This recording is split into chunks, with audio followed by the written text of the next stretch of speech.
The cloud. All right. Good morning. This is Kirk Spano, and it is Friday, October 12th, day one of the National League Championship Series between the Brewers and Dodgers, of which I will be going to game one tonight with some friends.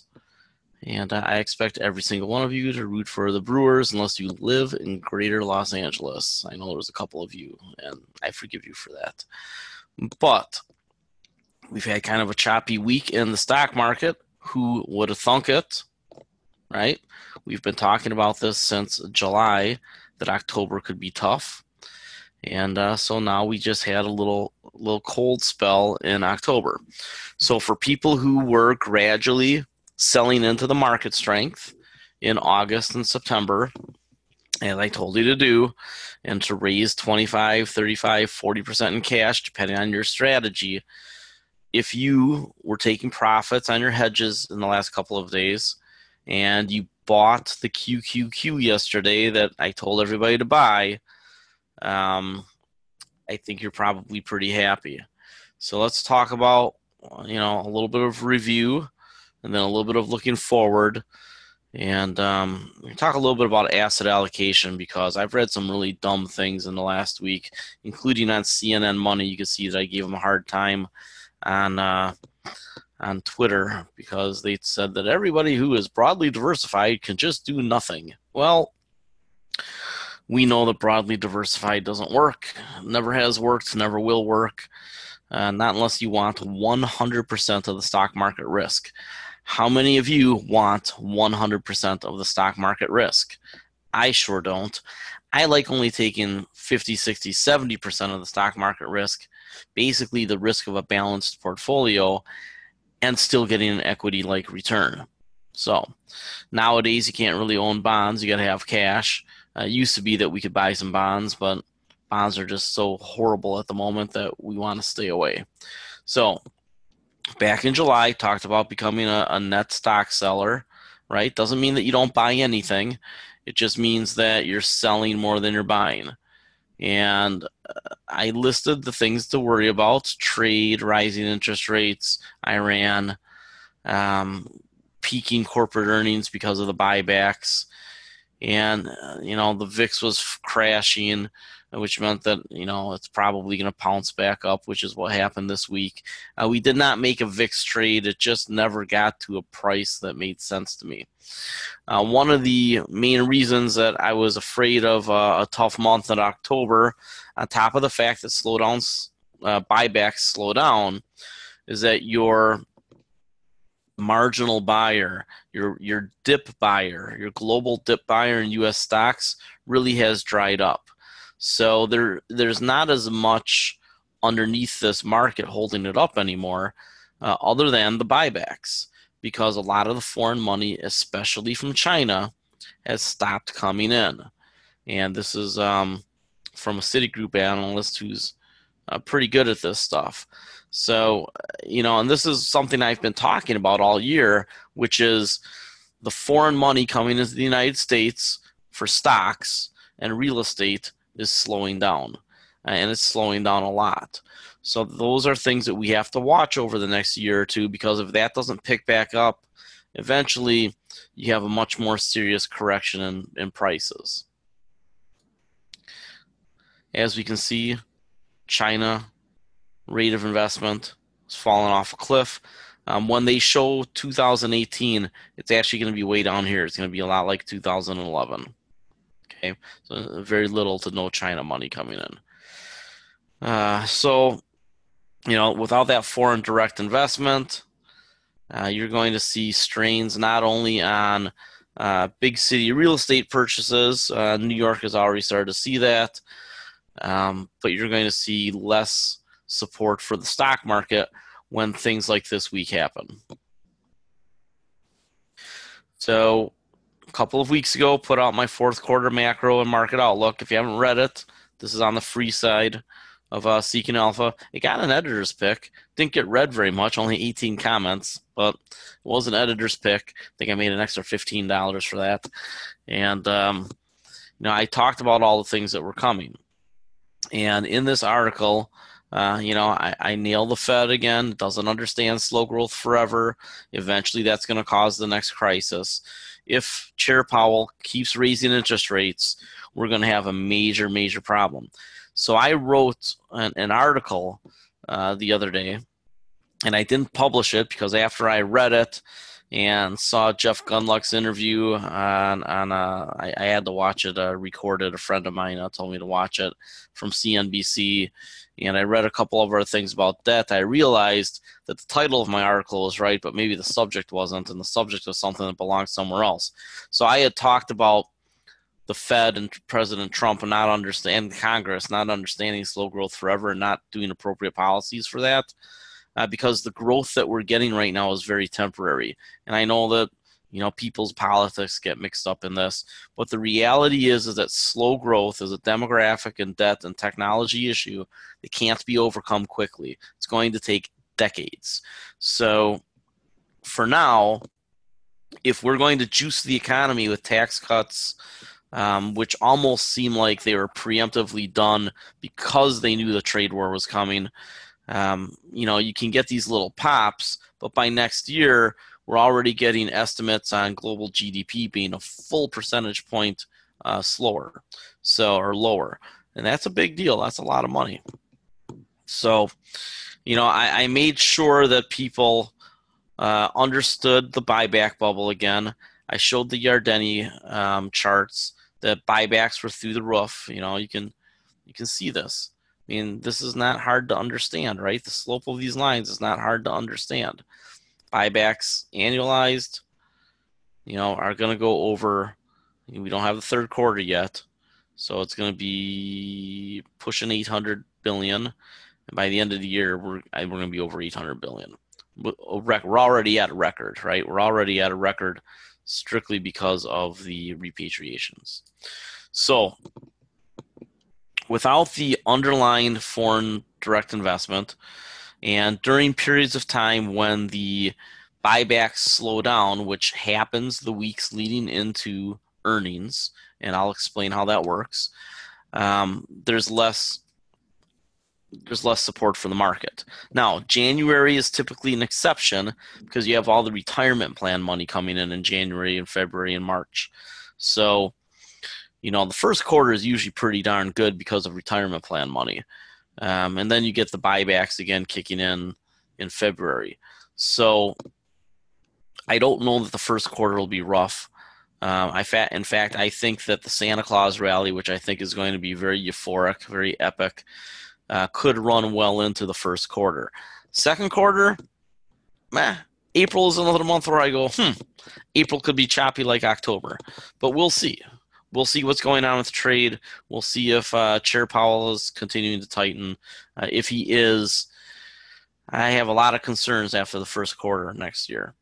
So where are we on this chart? Oh, let me make this a little bit bigger. It doesn't pop out. All right. So where are we on this chart?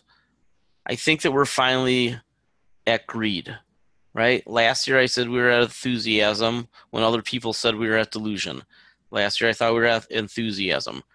Right now I think we're at greed. I think we've been at greed for a little while. If we get the giant rally, that'll be here. That'll be delusion, talks about a new paradigm, and denial.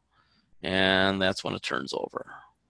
And I think this probably is getting close to happening in the next several quarters. Right? From delusion to denial within a year, within 3 quarters or 2 quarters even. But it's going to happen. And then people say, oh, okay, we had our correction. Let's just get back to normal.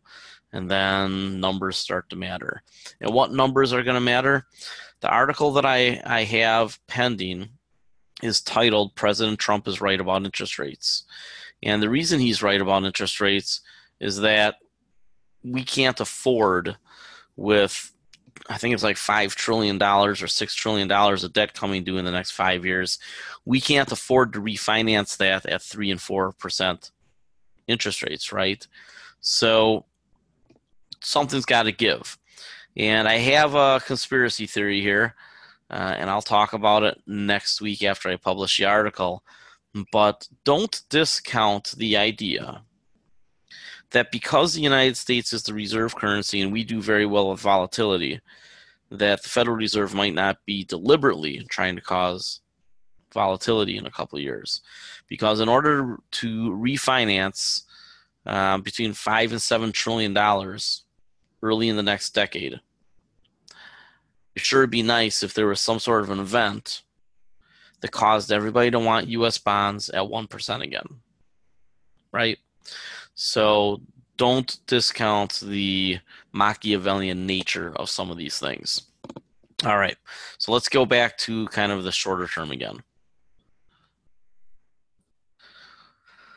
A lot of people bought hedges for their portfolio. These are what I recommended in real early August, and start scaling into these. Now, these prices weren't available when I put these out here. You had to wait for these prices to come to you. Eventually, these prices did come to you. The 285 was what I ended up with as the market went up. And IWM I ended up with. I have a little bit of XLV, and I haven't sold it, and I should. I'll show you the prices here in a second. But we talked about scaling in and out of the IWM puts earlier this week. It was great timing, right? It was great timing. Showed you some very basic areas of support for the market that we have to understand. There is a possibility in the next 2 weeks that the downtrend resumes. I don't think there's any way to know. But if it resumes and it breaks the 200-day, right? Right now, the stock market's up today. It's getting back above the 200-day moving averages. If it's above the 200-day moving average on the weekly, that's good. If it's below, that means that next week is a pivotal week. Because if it closes again below the 200 two weeks in a row, that usually means you go down to the first big support level. And on IWM, you're looking upper 140s. S&P 500, you're looking 260s, 262-ish, looks about right in there. Hard to know, right? Hard to know if you get to the bottom of the support or you just meet the top of what was a really bad resistance, but in this range here, right? So we almost got there. We didn't quite get there. But we could definitely go down another 10 points on the S&P 500. And if we really got a big correction, you've got kind of another weak sets of support in here. But big support is way down, 210 to 220-ish on the S&P 500.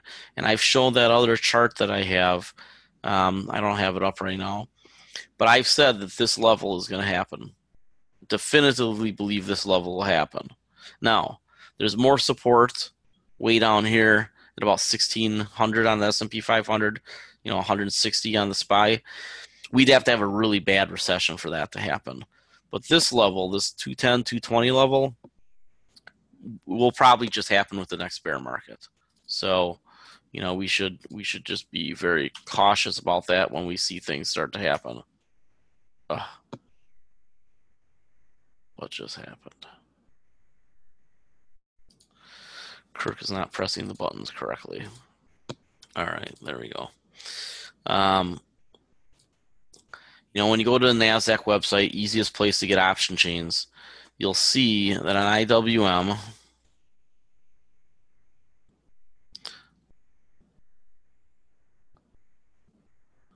what did I say we had here? The 165s. Your 165s are 1150 right now. And most people bought those around 5. So even today with the market up, if you wanted to close this out, you'd still be getting a double. All right. Actually, that's January. I think a lot of people had the Decembers. That's not showing, but it's also around 10. So you still have about a double. S&P 500.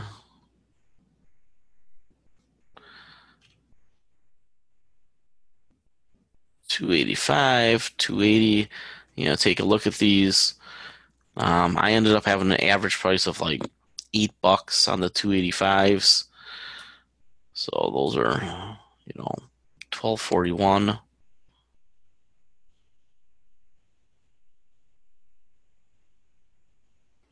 Right. So everybody should have made money on the SPY and the IWM. On the healthcare short, hasn't worked out yet.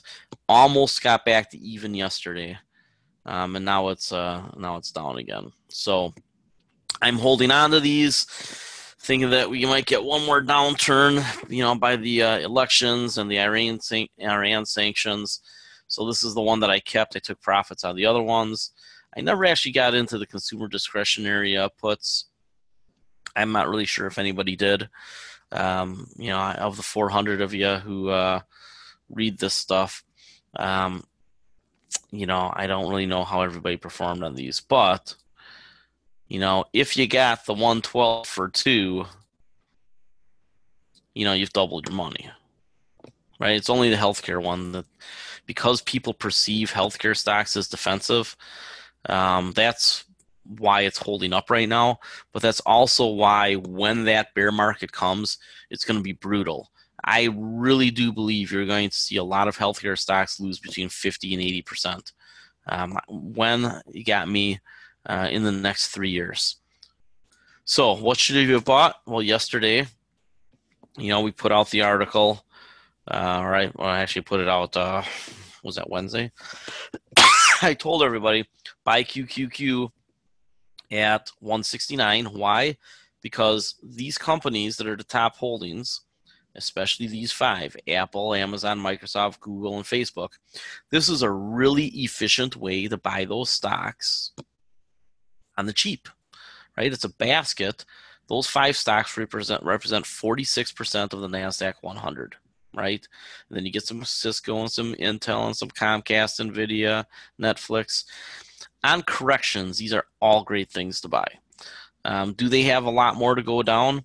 There's a few that do. I think Netflix is going to be increasingly challenged in coming years, by Disney and AT&T, and that's why we own AT&T. And I've talked about Disney, although I haven't found a price for it yet. So technically speaking, we actually got down here to this support level, which I talked about, and intraday, right, during the day, you can go below the support level, and then a lot of times it'll bounce back up. So what happened? Thursday, the NASDAQ was up and down in the morning, and it was around this support level, right? This was the battle zone. It dipped down to 168 and change. Where was our buy price? Our buy price is 169, so we should have all hit that 169. I know a couple of people tried to get cute and put in lower prices, but I told them, I talked about, how to do this, and I'm not sure why folks didn't follow the directions. So depending on what the futures were doing in the morning, if you wanted to, you could adjust your prices down. But the futures weren't down in the morning. By the time we were within an hour of the open, there was basically a flat open. So it was down maybe 0.5%. So you should own QQQ right now if you're subscribing to me. And if you don't own QQQ, I would say buy a half position right now, even though it's an up day, and save the rest of your purchase for a down day in the next 2 weeks if we get one. Put in another order for 169. NASDAQ's website is very, very slow, so we'll ignore it. And we'll just go over here. I was looking at some biotech. So we bought this yesterday at 169. It's 173.60 right now. You're not going to hurt yourself too badly. It was up to 190 something, right? Almost 190, 187. Go ahead and buy a little bit of QQQ if you missed it, and put in an order at a lower level. Maybe 165. If you want to split the difference there, 173, 169, 165. All right.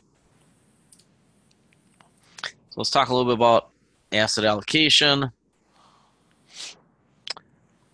I do not like leaps in general right now on much of anything, and I'll explain that soon. In fact, I'll explain it now. So somebody asked about buying leaps on QQQ and KWeb. So KWeb is the Chinese technology ETF that we just started to nibble. Knowing full well, right?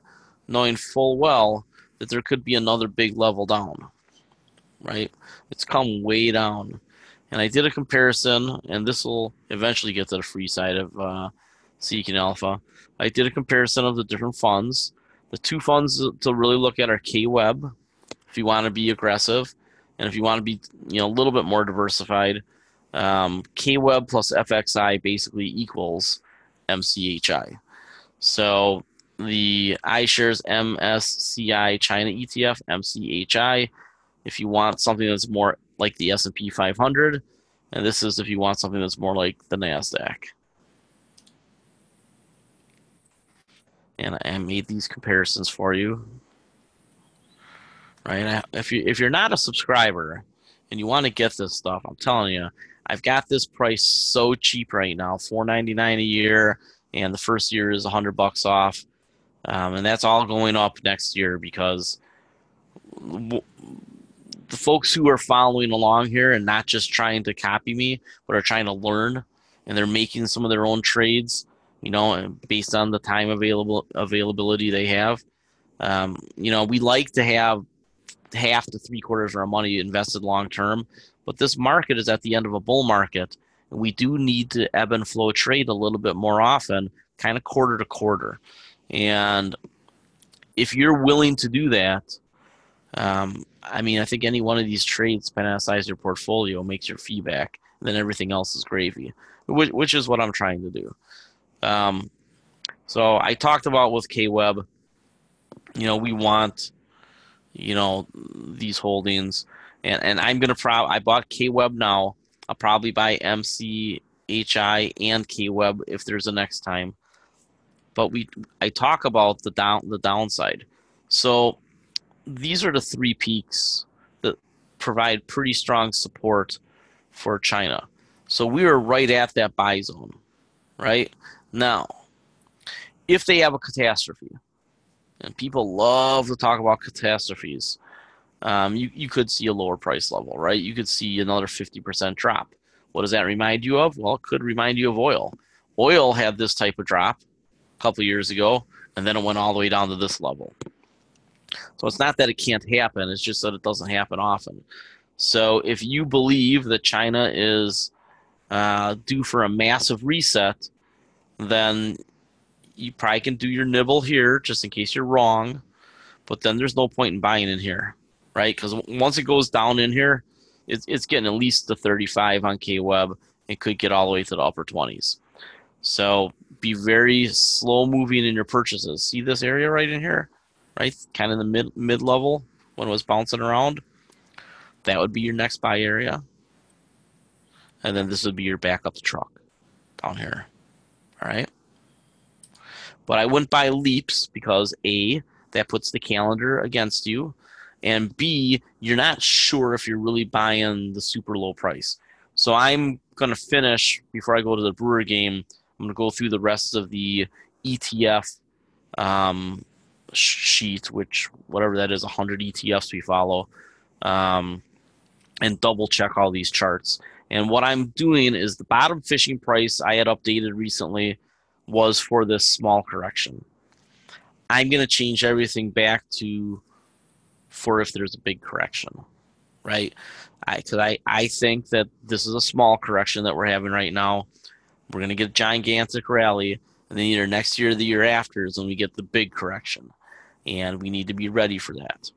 And in fact, if we can catch the next downturn the way we caught February and the way we just caught this one, the next one should be way more profitable because A, you should be used to buying puts periodically by then. We've gone through it a couple times. It's not something we do a lot of, but when we do it for effect when there's a great setup. We've done it twice this year. I think next year we'll do it once or twice, and in 2020 we'll do it once or twice. And those could be the types of life change. I mean, they really could be life changing trades, right? So I've had a couple life changing trades, mainly exact sciences, but I shorted the euro at just the right time too. I mean, that was the first time where I think it was up 60% in a month. And I was like, whoa. One of my clients asked me, is that legal? And I'm like, yeah, it's legal.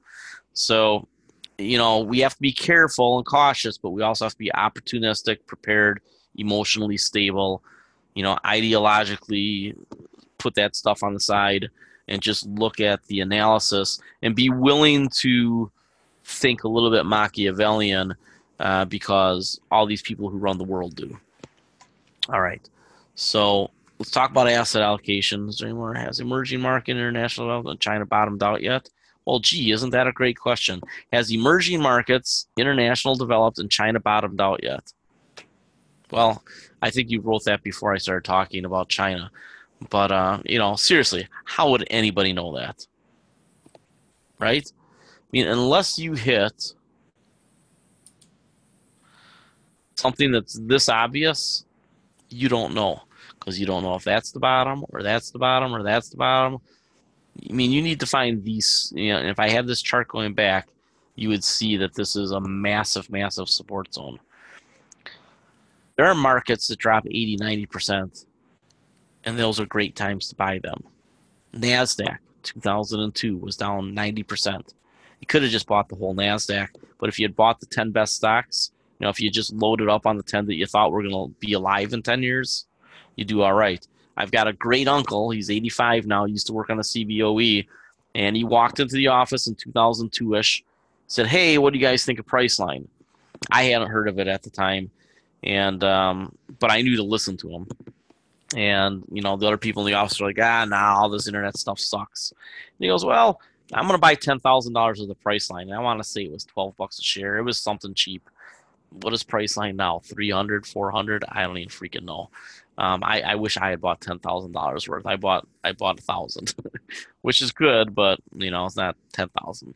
So, trying to catch exact bottoms, you can't do it. You can't do it. You can't expect to do it. You can set up your ranges, and this is a lot like poker. In poker, you see people like Daniel Negreanu on TV saying, "Oh, you got a king and a queen." Yeah, I can do that once in a while too. In fact, I'm getting pretty darn good at it. But it's not because I know somebody definitively has a king and a queen. I know that the range of the hands that they're playing in a certain spot is king, queen, king, jack, maybe an ace 10. And then I see what's on the board, and I make an educated guess, right? So I narrow it down to a range, and then I decide, do I want to bet? Well, right here with K-Web, I want to put a little money into it in case we get a rebound. And today we are getting a rebound. What doesn't mean we're going to keep that rebound? I don't know. So, I hate to say anything is a bad question, but that's a bad question. Have all these things bottomed out yet? Just bad question. It's not an emotionally good question to ask. So you need to get past that and think in terms of setting up these ranges. Then, okay, where do we make a small bet? You make a small bet here. Where do we make a big bet? We make a big bet here, right? That's how it works. So let's talk a little bit about asset allocation. Oh, I see what I did.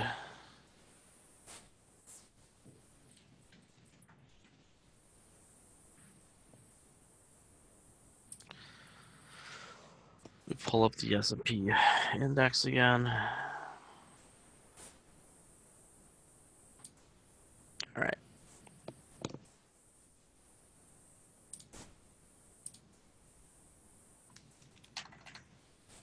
All right, so here is your S&P 500 index, right? And we see that information technology is 21%, communication services is 10%. And communication services is this newly created ETF, right? The new sector. Are they going to pop it up for me?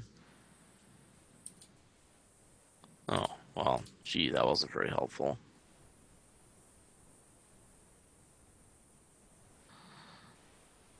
They're not even letting me go back in time. All right.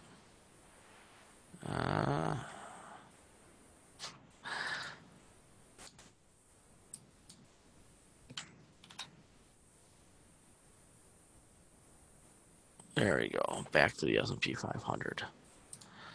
Knowing how these things works out. Okay, so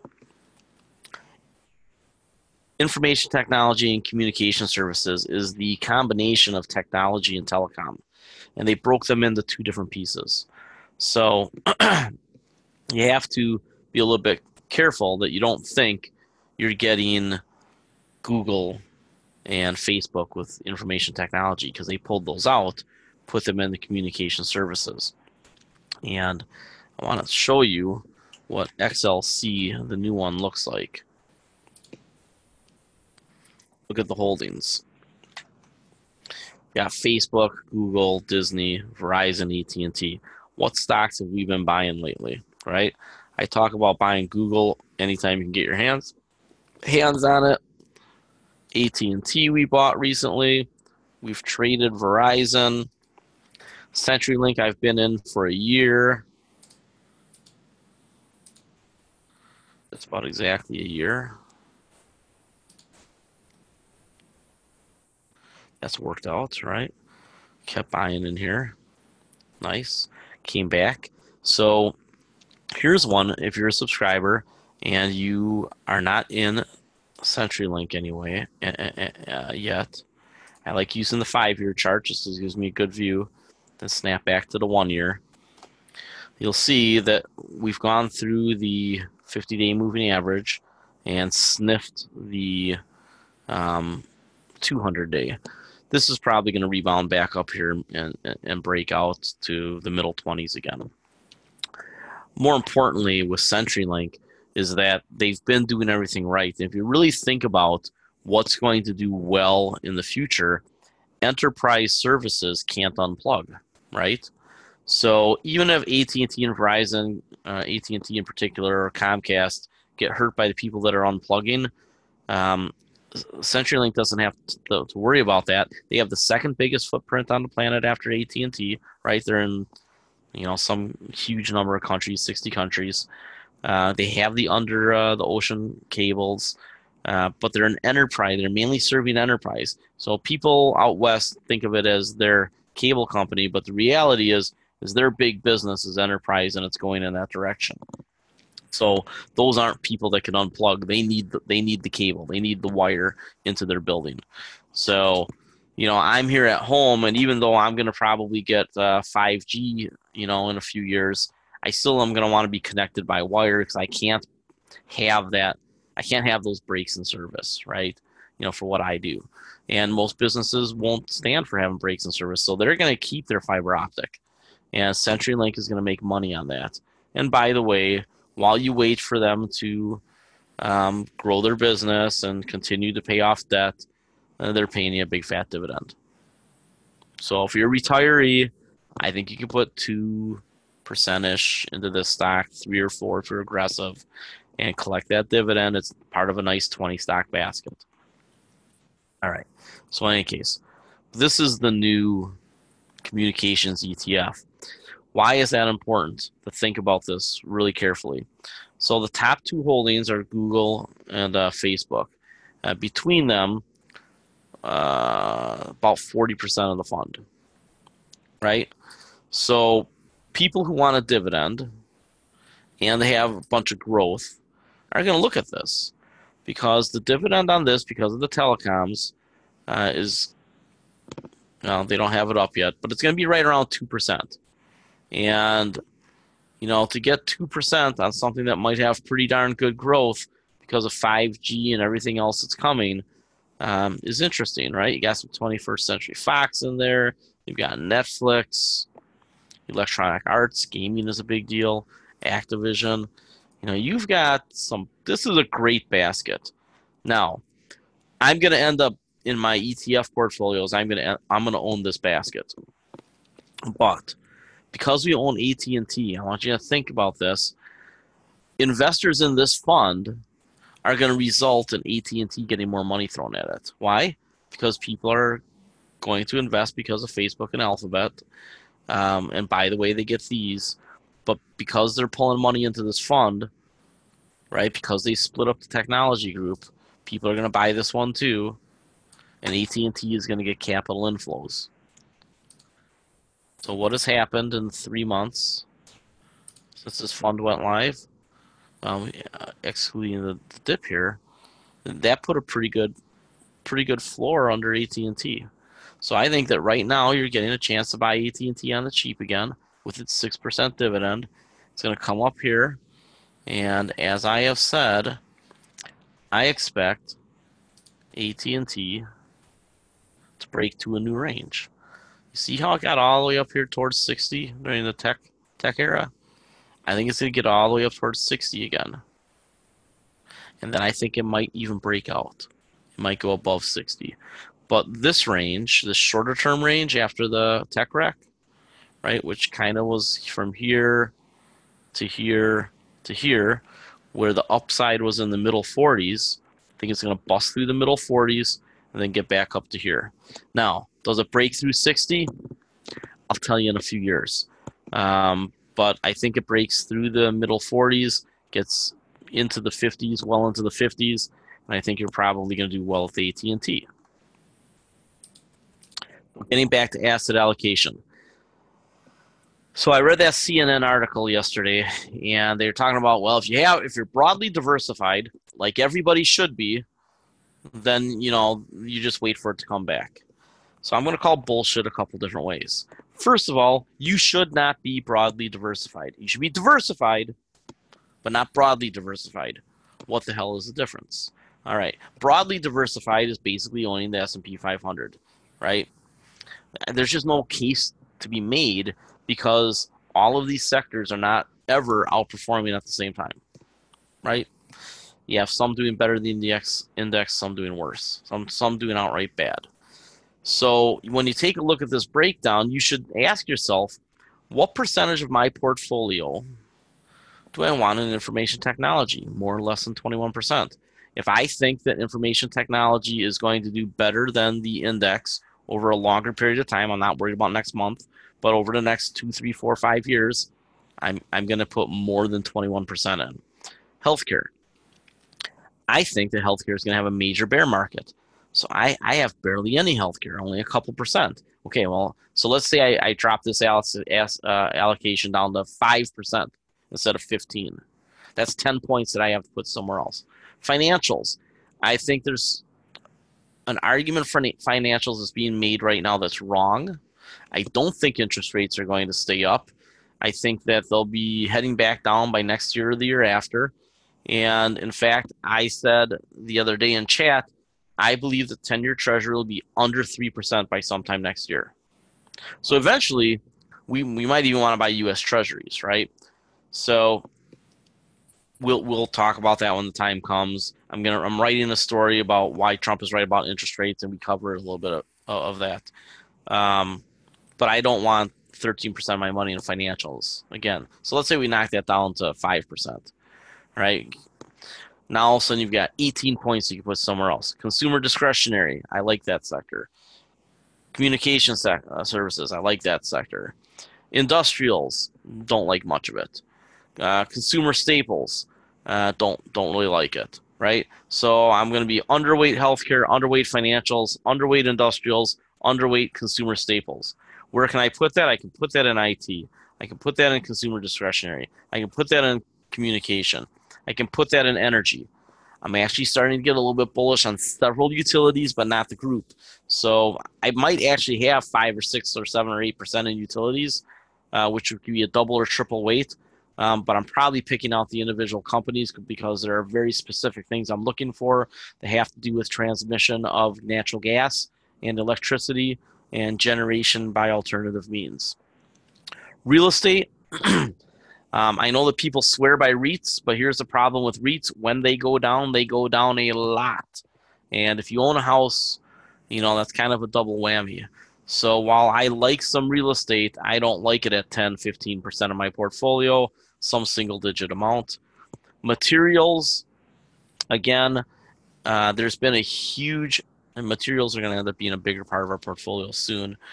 We already own Nutrien. And now we own a silver and gold company. First silver and gold I've owned in the better part of a decade. All right, so think about that. And I focused on silver. Don't want gold yet. It has not bottomed. Now, we don't know that it's bottomed when it happens. We just know after the fact. So we generally, it's back on the up move after it hits its bottom. So don't feel bad if you don't catch a bottom. Just recognize when it happens and then get back in early on the uptrend. So materials we're going to overweight as well. So how do you do this? Well, between picking out stocks, there's these nifty ETFs from Spider, and they're super duper cheap. I mean, we're talking like 5, 6, 7, 8 basis points or something, I think. Right? What is the this will probably be the most expensive one because it's new. Expense ratio 13 bips, basically free, right? So if you're overweighting a portfolio, and the Global Trends ETF portfolio, which I'm releasing this weekend, you have to be a subscriber to get updates, but I'm going to give one freebie. You overweight or underweight based on these, and throw in some international, and now away you go, right? So I think it's important that people understand when you talk about asset allocation, think about it this way: what do you want to over and underweight? There's funds for that are very cheap and easy to use. Can you use leverage funds? Can you use somebody else's smart index? Sure. Some of them work, most of them don't, and most of them are expensive. So this is usually the best way to go of everything that I've seen. But again, there's a handful of smart ETFs that are all right. All right. All right. That's all I had prepared. What do we have for questions? Any thoughts on buying some TQQQ either instead of QQQ? Well, here's the thing about TQQQ. You want to make sure that the uptrend has started to do that, right? So is this the triple or is this the double? Well, this is the triple, I think. Triple leverage, right?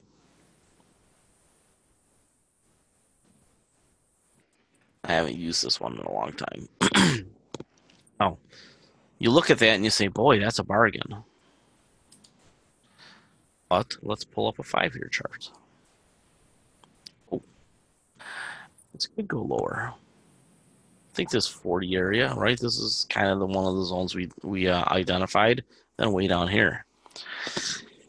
So I don't know that I would use TQQ until I knew that the buybacks were running again. So I'm not using leverage right now. But for the fourth quarter, I think this is probably be something to take a look at. We need over the next 2 weeks to know that this choppiness is over with. I think that we'll probably get a couple bad days next week, right? And the week after. But, could this be the low? It could be. But I guess I'd be looking in here, really, right? One more chop. I think people are going to get a second chance. That's why we're talking about it. I think people are getting a second chance, will get a second chance to buy some of these things next week and the week after.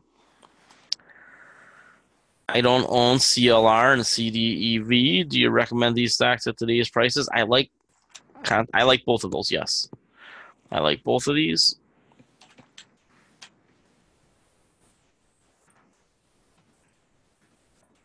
So here's your basket.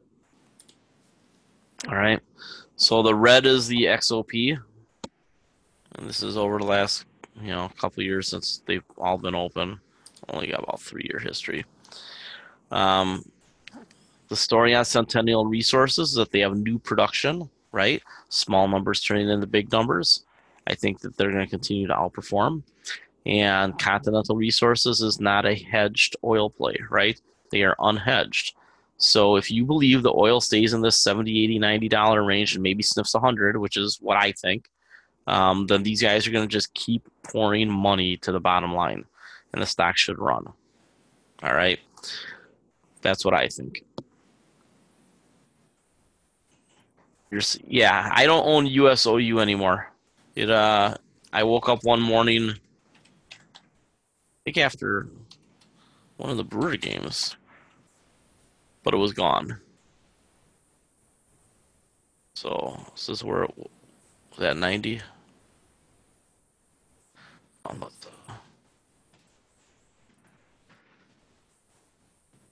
Come on. No, I don't understand why these websites make you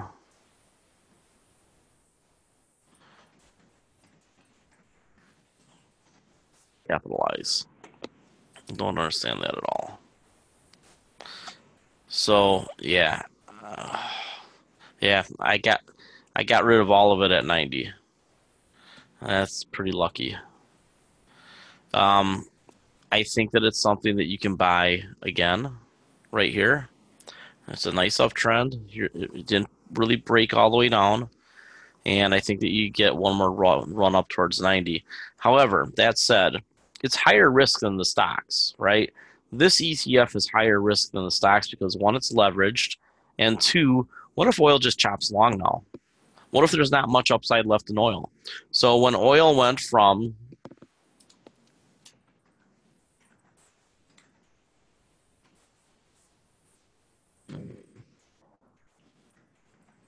oil was around 50, right? Let's just get rid of USOU. When on longer chart, there we go. So this area here is where I really talked about buying oil, right? Around 50. So from 50 to 75, that's the easy money. From 75 to 100 is the hard money. Now you can speculate on that, but like I said, I think this, right? You get that choppiness. You know that's probably going to break out if the fundamentals are on your side. We do the fundamentals. We're on our side. So this is, I don't think this is a hard buy. I don't think this is an easy buy. I think it's something that if you want to pay attention to, you can probably trade it a little bit in this range. But I would be a seller of USOU when the price of oil gets into the 80s, because you don't know that it's going to go into the 90s or towards 100. Now, that said, remember, with USOU,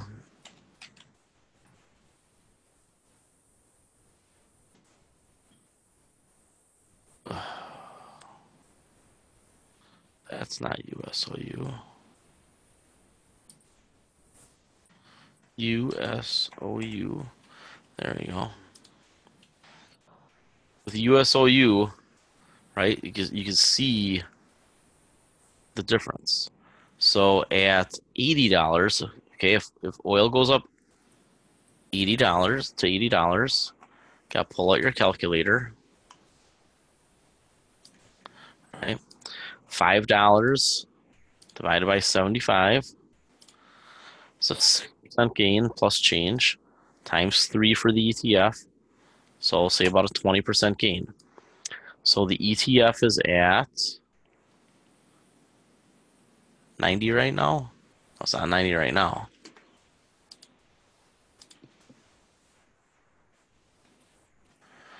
That's 73 right now, right? So you pull up your handy dandy calculator. Say, okay, the ETF is at 73. So you multiply 1.2, right? Because you're expecting a 20% gain times 73. So if oil goes to 80, from here, USOU would go to about 87, right? And that's how I figure out the target prices, is you take a look at what I think the blue line is going to get to, and then you have to do the math on what that would mean for the orange line. All right. How seriously will increased interest rates impact oil stocks since most carry a lot of debt?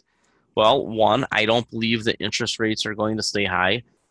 Two, most of these companies have locked in their bonds till the early to middle 2020s. So there's not really a lot of debt maturities the next couple of years. So that's just money that they can just drop to the bottom line and pay off these debts maybe ahead of time. So I don't think it matters, right? I just really don't think it matters. The companies that we have focused on are operating out of cash flow. So what would hurt them more is a dramatic drop in the price of oil. But I don't see the dramatic drop in the price of oil coming before the next recession, which will be temporary. And middle to late 2020s. And we have to talk more and more about that. But, I think there's only one temporary lull in oil here, and that'll be whatever the next recession is.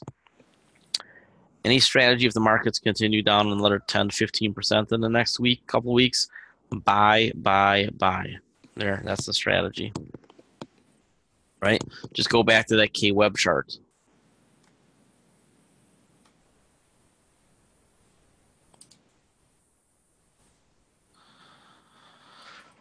QQQ would be a good one too, right? Go back to the K-Web chart. If we're here and we go here, you buy more. QQQ and U. And I use QQQ because it's easy. So if we break through 200, this is a longer term chart. So this chart is I'm using 2 and 5 year averages, right? Because I want to see the real big trends.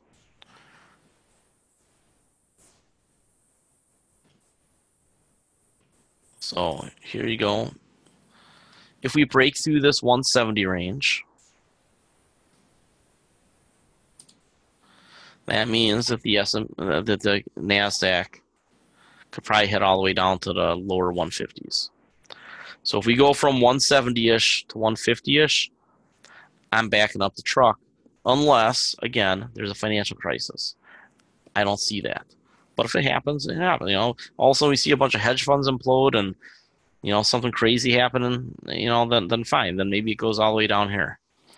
But I think this is a buy. This is a bigger buy. This is a huge buy, right? That's how you handle declining markets. And you don't. I see a lot of people nibble. They just keep on nibbling. Every damn day they're buying something. No. Know your ranges. 200-day moving average. First level of support. Giant support. Just deal with the big things. I tell people, stay away from the middle of the market. Don't deal with it. Just ignore it. You're competing with computers when you try to trade all this other stuff. Ignore the noise. Look for the big markers, right? And just deal with the big markers. If you buy 5% of your portfolio in this, I actually have been telling people do 6% right now at 170-ish. And you do another 6% at 150-ish. That's 12. And then you do 12% down at 120-ish. Pretty good average price. And down here, you probably even buy some leaps. That's when you buy leaps.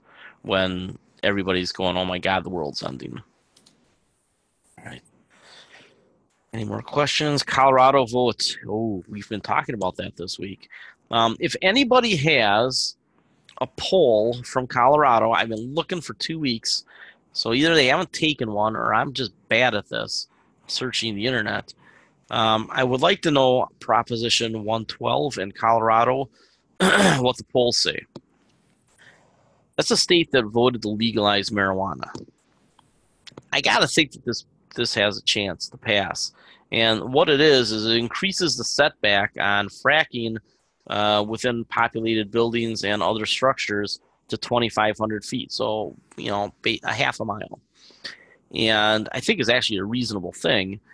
And, I have one guy telling me that, oh, well, everybody in Colorado knows that they make a ton of money on oil and gas. It's not really true. Not their biggest industry. So, if they decided they wanted to become a green hub, and that's who I'm going to call. I know one of the best green managers in the country. If they pass Proposition 112, that will kill between half and 3/4 of the planned new development going forward. Doesn't mean anything comes off. They don't close anything. They don't cap wells, but you can't drill them anymore. So that actually is very supportive for the price of oil, isn't it? So that's why I'm watching it. The thing to watch out for is some of these pure plays. Somebody mentioned in Colorado. It was in our chat room. Who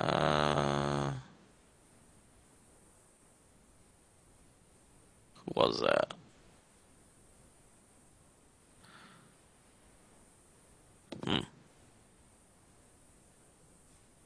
There we go. So we got some of these pure plays over there.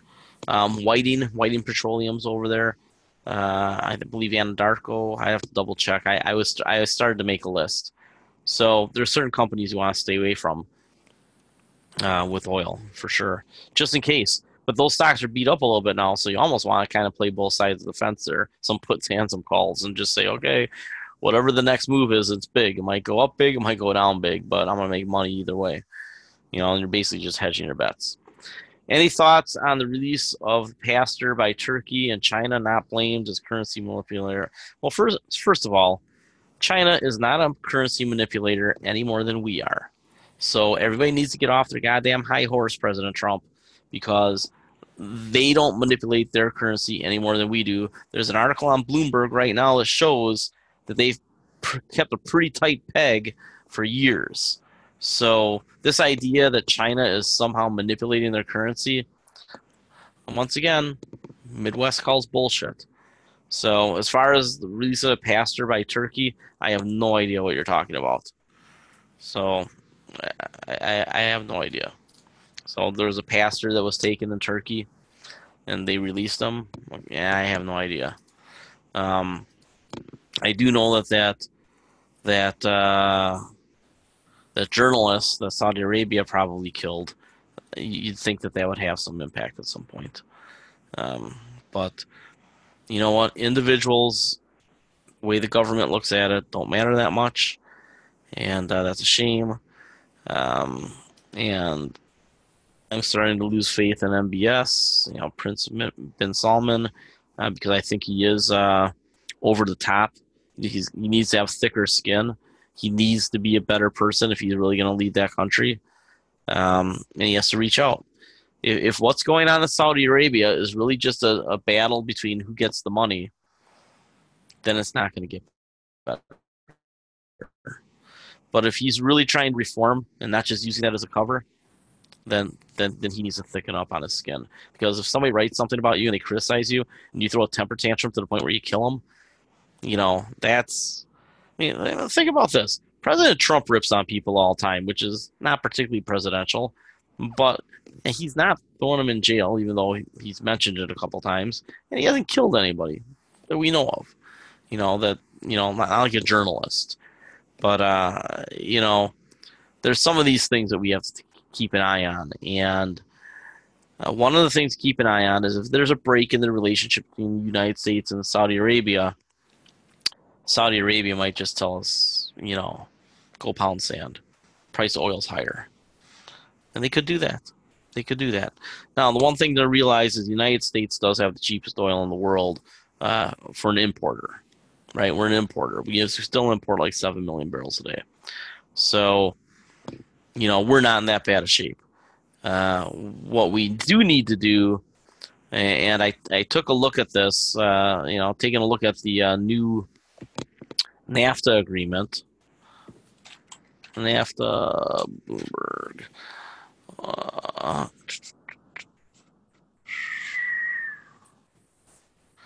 Probably I think it might still be on the front page. There's an article on Bloomberg somewhere today. I read it this morning. But basically, the new NAFTA and the old NAFTA, there's hardly any differences. Not going to change anything. Basically, he made some marginal improvements on a couple things, gave some other things back. It's just a very tweaky little deal, but they made it sound like it was a big deal. It's not a big deal. They just tweaked a couple things. They could have done all this without the drama. All right, I think it is time for Go Brewers Go. What do you think? Any other questions before we roll? Nope. All right. I do appreciate it, even though I gave you a hard time. Best session. Yeah, you guys take care, and I think you're gonna get your second chances to buy buy QQQ.